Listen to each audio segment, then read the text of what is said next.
With it or quit it. With it, quit it. What? With it. We about to turn up in this bitch. All right, what am I winning or quitting today? Okay, Vegas has Kyler Murray and Nick Bosa tied for best odds to go #1 in this year's draft. We know quarterbacks run the world, but the Cardinals could use another elite pass rusher, in my opinion. Joy, Kyler Murray will not be the #1 pick in the draft. With it or quit it. I'm gonna quit it. Also, girls won the world. Get it right. Yeah, quarterbacks and girls, yeah. Much like quarterbacks, girls won the world. Much like girls, quarterbacks won the world. Who run the world? Girls. Thank you, Heller. Okay. Anyway, he is going to. What did I say? Quit it. Yes. He's not gonna be the first pick. Yeah, you said no. Okay, I meant with it. You confuse me. You confuse Wait a me. minute. You confuse me with your Beyonce slander. Wait a minute. Are you? He is going to be the #1 pick in the draft. He shouldn't, but he is going to be the #1 pick in the draft. Why shouldn't he be the #1 pick in the draft, you ask? I'm going to tell you. Okay. It's not because of hate, because that's the first thing everyone's going to say, you're a hater. Right. I don't care, because the Dolphins are not going to take him #1 overall in the draft, so it doesn't matter to me. If you want to be Arizona and take him #1 overall in the draft, that is your decision. You may have spoke that into existence. That's they better not. They can do it. Miami's made some trades before. You better not. Yeah, okay. Okay, if you're going to make any kind of trades, you get you Josh Rosen down there. All right? That's the only thing I will accept. That works. So don't go crazy. Okay. Continue, I'm sorry. Anyway, the point is, Kyler Murray has shot up the draft boards, as anyone with the buzz around this time of year is wont to do. Yeah. Everyone was very curious about how tall in the air he stood. Yeah. We have the bottom line now. It's 5'10" and 1/8. Yeah, we were saying as a it's short shorter. person, I appreciate. Yeah, I think we said 5'9". Yeah, we were saying it's shorter with the cleat height and stuff, but no, it's legit. 5'10". Yeah, 5'10". Good for him. Good for him. Yeah. He's 195 pounds, and he is. Everyone is insistent that his size doesn't matter. How tall you are and how much you weigh matters in any sport. Yes, it's very important. So, as I said before, I don't care about it because that's not news to anyone. I don't know why everyone it's like he decided he wasn't going to play baseball, and everyone was like, "But he's very short. We have an announcement, Kyler Murray, not that tall." Like, what? Huh? Didn't we know this? Has he not been playing college football for a very premier program? I'm pretty sure we knew how big he was. No, it's a discussion that needs to be had because before, I thought he was going to win the Heisman because I watched the very first Oklahoma game and I heard that this guy is definitely going to play baseball. And I was like, oh, he's just going to let it rip. He's going to let it loose this season, and that's what happened. And yeah, it's a conversation change. He's no longer playing baseball. Now he decides to play quarterback in the NFL and wants to be the #1 pick taken. The position he was already playing in college? His height is now relevant. I'm just saying, for everyone who forgot how tall he was throughout this whole situation, I don't know what to tell you. It's weird. Put the clip the on. point is, we know how big he is. I don't care about that. What can you do on the field that can be developed in the NFL on a elite level? Okay, so we know he can run. I don't care about that because, as we know, that has a specific life in the NFL, and you're not playing against college players, which everyone tends to forget. Okay, everyone who plays in the NFL is a professional football player. That means they're all very good. Even the ones that aren't very good are still professional football players, and they're men, so they're bigger. Yes. That's how it works. Yeah. So I'm sorry if I sound condescending, but I'm saying things I feel like everyone should already be discussing, and they're not. So I don't care about how big he is. I care about, is he the #1 overall pick in the draft and what that means. Now, Arizona's in a kind of a different position because they have Cliff Kingsbury, who's a new coach. First-time head coach. And he's going to want to start his program anew. Now, Colin made a very good point when he was talking about Jared Goff. Whenever you have a split building or people who are not sold on the guy, like everyone wasn't on Jared Goff. Sean McVay came in, said this is the guy, he became the guy. And then they were playing in a Super Bowl this year. Right. It happened with Trubisky in Chicago. They did it with Lamar Jackson in Baltimore. Now, we don't know how far that's going to go with Lamar Jackson, but he did have a successful season. Trubisky had a successful season. So that's the thing. If Kingsbury comes out and says, no, Rosen is our guy, we're going forward and building around Josh Rosen, then I think they should trade back in the draft and get other pieces because they need a lot. Well, they have plenty of enough time to say that. So if they say that at this point, that would be a huge surprise. Well, I don't think that they should because strategically that doesn't make any sense. Keep building up Kyler Murray. Either way, make it seem like this is who you're going to take and make it's a copycat league. Other people are going to start taking notice and being like, well, if If they really want him, maybe we really want him. Like that's a thing that happens. So I think there may be some major trades. There always are when it comes to draft day. But that's what I would do. I would stick with Josh Rosen. I think he was playing behind the worst or second worst offensive line in the league. When they decided to play him, he was behind Sam Bradford for the first 6 games. Right, which is a whole other thing that I am very against. If you take a quarterback in the top 10 in the draft, you need to play him. Yeah. He needs experience. That's the point. But everyone is now comparing Kyler Murray to Russell Wilson and to Baker Mayfield. And my thing is, stop trying to go for the exception. Baker Mayfield is not Russell Wilson. I'm not saying he can't become Russell Wilson, but right now he's still Baker Mayfield, who had an incredible rookie season. By the way, I said from the beginning of Baker's season, he should have been starting as well. Yes. So we're big supporters of Baker before everyone starts getting confused, because I know Cleveland Browns fans, they get very confused about how I feel about their team. I don't understand what's so complicated, but for some reason, there's some confusion. Baker Mayfield had a great season. He's the guy. They should build their team around him. I said he should have been starting from the beginning of the season. Hope we can clip that off and send that off to Cleveland land. The point is, Baker was a very qualified quarterback. He had 46 starts in college. Man. Russell Wilson, who is basically the same size as Kyler Murray. Baker Mayfield's actually much bigger. Baker Mayfield is 6'1", 220. Yeah. So I don't even know why he's in this conversation, because he's actually much bigger. Short and he style has the 46 starts. Okay. Yeah. Russell Wilson, 5'11", 204 pounds coming out of college. How many starts did he have, you say? 46. Kyler Murray is 5'10", 195, or 205, whatever. He has extra, meat hoagie. Yeah. Okay? He has 17 starts. You can argue that's because a star like Baker Mayfield was in front of him this entire time. Do you want him to spend another year? I'm saying those are facts. No, I don't think he should stay another year. Absolutely not. I'm just saying that this idea that he should be compared to these two guys is ludicrous. Fair. They have an incredible amount more experience. That is a huge margin there. Which is why it's so crazy that he's even being considered as the #1 pick in this draft. That's how bad this draft is from the quarterback position. Yes, that is the point. And it's not saying that he won't eventually develop into something great, that he's not incredibly skilled, that he doesn't deserve to be in the conversation for the first quarterback taken. I'm just saying, building your organization around a young man, I don't like the word kid, young man who has 17 starts in college football. At quarterback. Who the conversation about his size matters to some people, to an organization who had the worst or second worst offensive line in the entire league, who needs many more pieces on both sides of the ball, seems a bit risky to me. I don't know. Maybe I'm crazy. Hey, we got it in there. No, you're not. You're right. Am I right? Because I feel like I'm not a huge data person, but he's not going number one. It just feels no, he is. He is going to go #1. He's not. I feel very strongly about that. He's not. I wouldn't do it. I would trade back. I would keep Josh Rosen. They can't. It's important. Everyone's watching. He ain't going. I'm not willing to bet a whole lot on that. I'm pretty sure he is. All right, what's next? Antonio Brown's attempts to getting out of Pittsburgh have been well documented on this podcast. Same goes for Anthony Davis and his efforts to get out of New Orleans. Now, both players are making a case for player mobility and controlling your own destiny. Joy, the AB method of mobility is the new wave. Wit it or quit it. Wit it. Also, shout out to New Orleans. It's Fat Tuesday. Yes, Fat Tuesday. I was like, I texted the group and I'm like, what do you do on Fat Tuesday? Unless you have the baby cake, you don't do nothing. Well, we're not in New Orleans, so. Well, you just celebrate Fat Tuesday. Do we? I think I thought everybody did. That's not everyone thing. just goes and drinks a lot?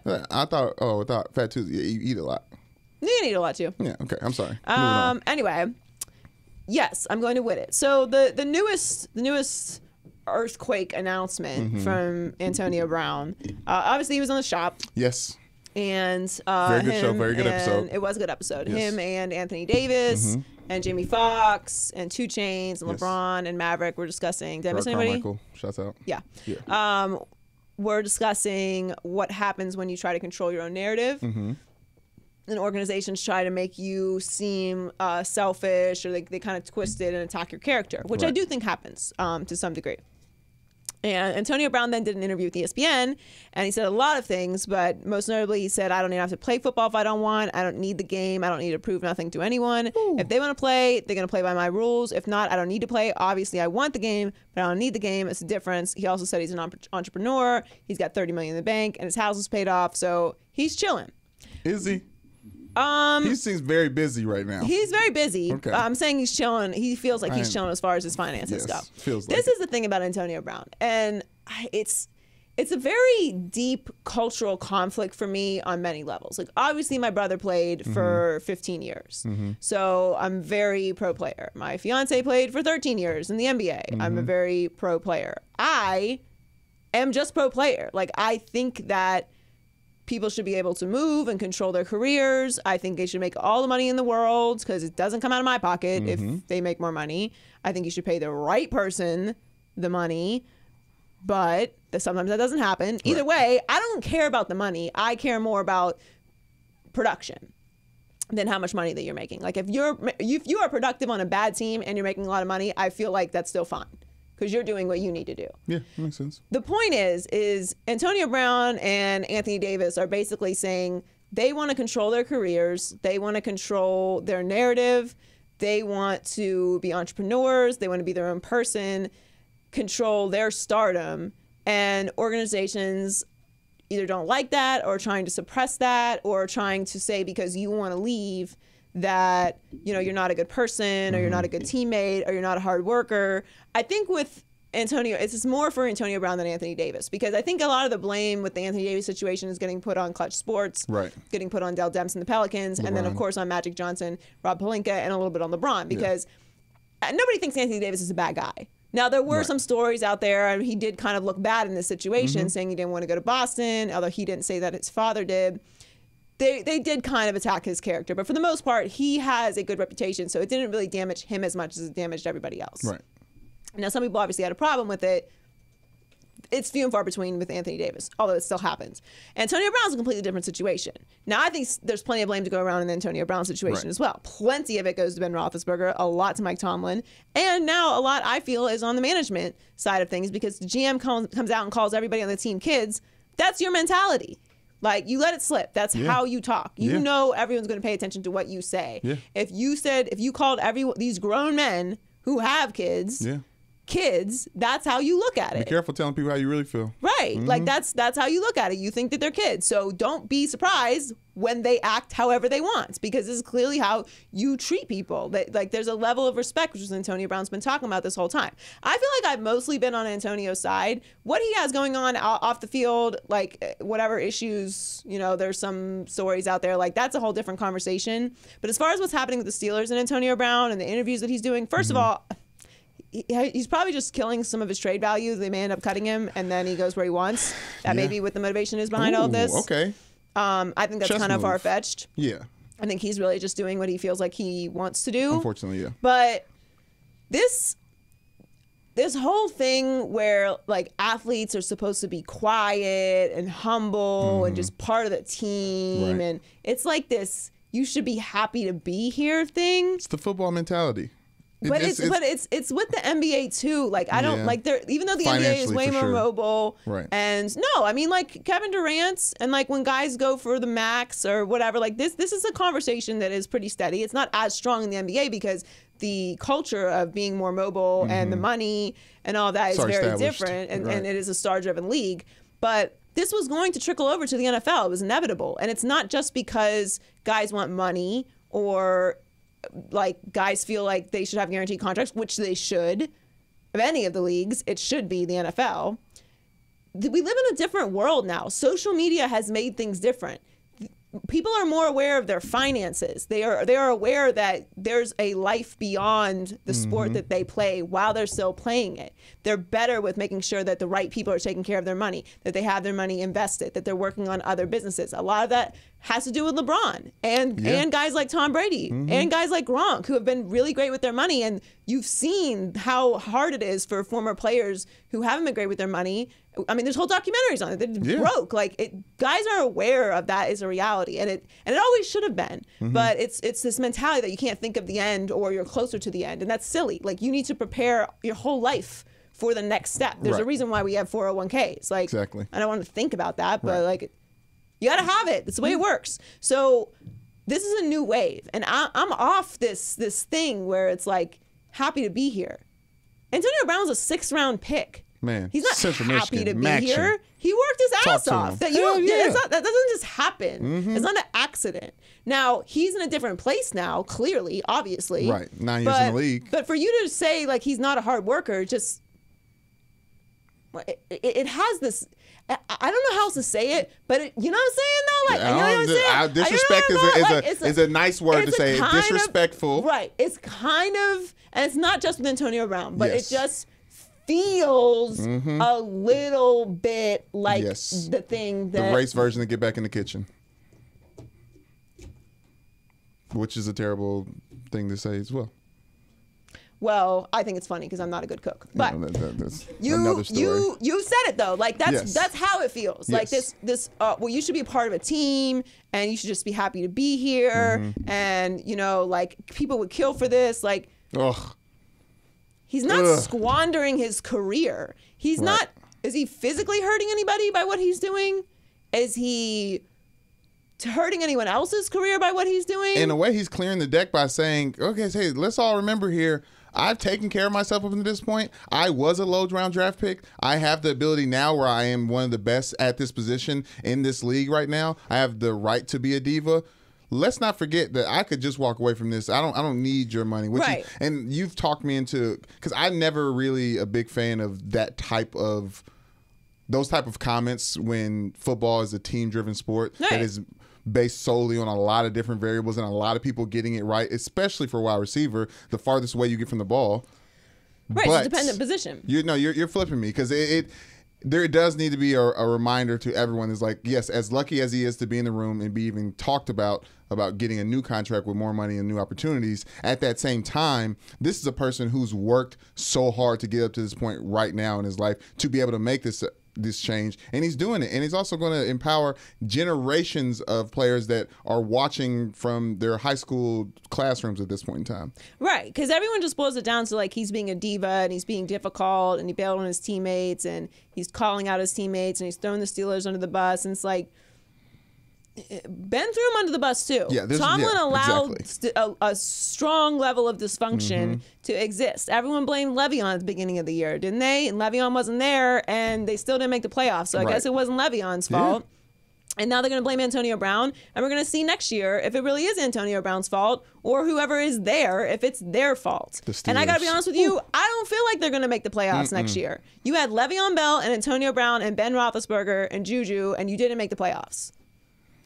Well, winning solves all, and we'll see when they get to work because they have a lot of work to do. I just feel like what you said is exactly how I feel. This is a new wave. It's only going to continue. We saw it with Odell. We see it with Cam Newton. Yeah. Okay, we're seeing it with Le'Veon Bell. We're seeing it with Antonio Brown. It's only going to continue, and there's nothing wrong with it. And everyone's not motivated by the same things. Like this idea that like Philadelphia was talking about it when they won their championship, and overall, I didn't really like it because it's like, yeah, you won a championship. You're not a dynasty. Right. Like the Patriots are a dynasty, and maybe that is the only way to be a dynasty in the NFL is to have everybody on one mantra army, and everyone just gets in line and takes pay cuts, and it's nice to win. So I feel you, but everybody's not motivated by that, and that's okay. You can have a Larry Fitzgerald and an Antonio Brown. In fact, I would argue you have to, because if everyone was like Larry Fitzgerald, Larry Fitzgerald wouldn't be special. Hello. I don't like Larry Fitzgerald coming out because I do think it's you. I have no problem with what Larry Fitzgerald said because that's how Larry Fitzgerald feels. Okay, I agree with that, but when the crowd starts cheering you on and he starts feeling that, and I think that's the point where you start, hey guys, this is someone's life. This is like there's a little bit of, y'all don't know what you guys are celebrating right now. Right, and he is kind of right. Like there's a chance that Antonio Brown ends up somewhere with a quarterback that's not great. He plays a dependent position. It might not work out well for him for the rest of his career. I certainly don't hope that. Right. But Antonio Brown's a great player. He's going to be on a team next year. Don't fool yourself. Right. There's not that much talent in the NFL that they're going to just not have Antonio Brown on a roster. Yeah. Just forget it. That's happening. And I think he's going to be successful. But I don't have a problem with Larry Fitzgerald being the way that he is, or Antonio Brown being Antonio Brown, or Odell being Odell, or anyone else being who they are. Like, everyone's not motivated by the same things. The world is different now. People make money off the field, and empowering men to be themselves in a suppressive environment that has been the NFL as far as personalities go. I've been saying this for the past 2 years. Celebrate your stars. It's genius. It's the world we live in. Like, pay attention to the new wave. And I just feel like that's what's happening. All right, what's next? America's team just franchise tagged their star defensive end DeMarcus Lawrence in hopes to get a long-term deal done with cornerback Byron Jones, Dak Prescott, Ezekiel Elliott, Amari Cooper, all very soon. Looks like Jerry Jones is opening up his checkbook. Joy, the Cowboys are going to buy their way into the Super Bowl. Wit it or quit it? Quit it. What? No. What do you mean? I don't think so. What are all the signs? They did a lot of things. What are the Cowboys? Jerry, he was recently at the Combine, was Jerry Jones. He said, this is my 30th Combine. I don't have 30 more. Well, we don't know that, Jerry. There's nothing that means more to me than winning a Super Bowl, not to get another $1 billion. Well, yeah. Well, when you have a couple billion, it's like, I don't know. What's a billion more? I don't know. I don't know either. I don't know what that's like. But at all. I'm all for paying Dak, as we went over. I went insane about that. So obviously, I think that Dak should be paid. Yeah. Because for any of you that missed that episode, go back and watch. Yes. But if you would like to know what I said, I basically said that, he's been making pretty much nothing on a 4th round contract up until this point, and they have not yet been able to put a Super Bowl roster around him. So why would I take less money from the contract when you've already proven that with a very, very team-friendly contract, just about as team-friendly as you could possibly get for a starting quarterback that wins divisions and it was a team-friendly forced contract. Forced contract. Okay, but I'm saying of course, but regardless, that's the money that they're paying him, and you haven't been able to put a Super Bowl level team around him. So why would I believe that you'll be able to do that if I take less money in the contract that I'm owed? Makes no sense. The point is, I want it to be a Chiefs Cowboys Super Bowl. Okay, that's what I want. Okay, that's the point. That's what I'm praying for. That's what I need in my life. Then why aren't you Witten it? Because I just don't think it's going to happen. First of all, everyone was freaking out about this Jason Witten thing. What? Chiefs, Cowboys. Who wins? The Chiefs. Yeah, come on now. Cowboys don't win Super Bowls in the new millennium. Yeah. But the Chiefs do? No, but the Chiefs are closer than the Cowboys. Yeah. Statistically. All right. You know what I'm saying? Put it on paper. You know Not with Jason Witten. You know what I'm saying? Okay, all right, so let's discuss the Jason Witten thing. Okay, because we got to do it. All right, everyone's very excited. The news came that Jason Witten, he's leaving Monday Night Football and he's coming back. I gotta say, I do not understand this move at all. Whatever makes you happy, of course. Gotta get your hand in the dirt. Sometimes some people just miss their hand in the dirt, and I respect that. Here's the thing. But I respect it. It's Monday Night Football, right? So it's a job you could have for the next 30 years. Yeah. And it's a premier job, and you knew that when you took it. He knew somebody was thirsty to fill that spot with somebody who was going to watch the games. That's what he knew. I think he still was figuring it out. Clearly, Jason Witten, he was never. Seemed like a very temporary chair he was in. Did it? Did you think he was going to do that for very long? I mean, him and Booker. Just to be clear, because I know everyone gets really crazy about who calls the games. It doesn't bother me. That's right. Unless it's a Dennis Miller level catastrophe. Everyone gets really wild about who's calling the games and Chris Collinsworth is biased or something. Like he is Notre Dame biased. It's really not that big of a deal to me. Like, I'm watching the football game. Yeah. It doesn't really affect me on a very deep level. Okay. The point is, Jason Witten has not played football for an entire year. When he felt like he was retiring to then take a job that he would be in for like the next 30 years. So physically, what is he coming back as? I don't know. Cowboys fans certainly feel like they know. He broke that trophy at the Pro Bowl. He's he broke that. Yeah, he's coming if back he's that more strong, healthy, I mean, a year older and a year more healthy. That was a well-crafted trophy he broke before. He can come back. Don't do this, Joy. Don't be that. It's him. It's coming back. He's going to be a coach on the field. Jackie Moon, Jason Witten is Jackie Moon. What a good that's movie. the take. Well, if that's true, that's fun. Yeah. But get back to the Cowboys and go to the Super Bowl. Is he gonna wrestle a bear? I mean, Who's Woody Harrelson's I character? mean, some of those defensive ends. Who is Woody Harrelson's character? Interesting. Beasley, easy. Is it Cole Sean Beasley. Lee? Cole Beasley. He's a Sean rapper. Lee's old though. That suit that fits. Yeah, he's it. got the injuries. Yep, bad knees. Achy. Can we get to them when going to the Super The Bowl? point is, I would like to see Jerry win another Super Bowl. I would love for the Cowboys to be in the Super Bowl just for, like ratings and All that. chaos alone. In Miami on Fox. Yes, exactly. Miami on Fox Super Bowl this Sold year. out, yeah. But I just don't. I just have this feeling with the Cowboys. It's like always.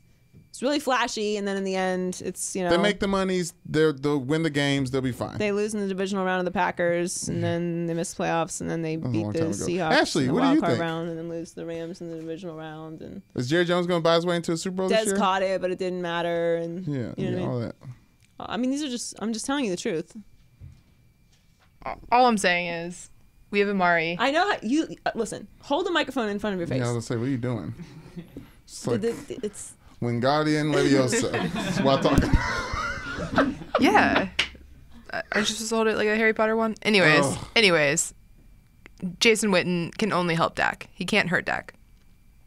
I think you're New Heller. Yeah, I don't know. I'm upset I threw it to you. This Way to Quit has gone on way too long. That's the most insulting thing ever. I think it's true.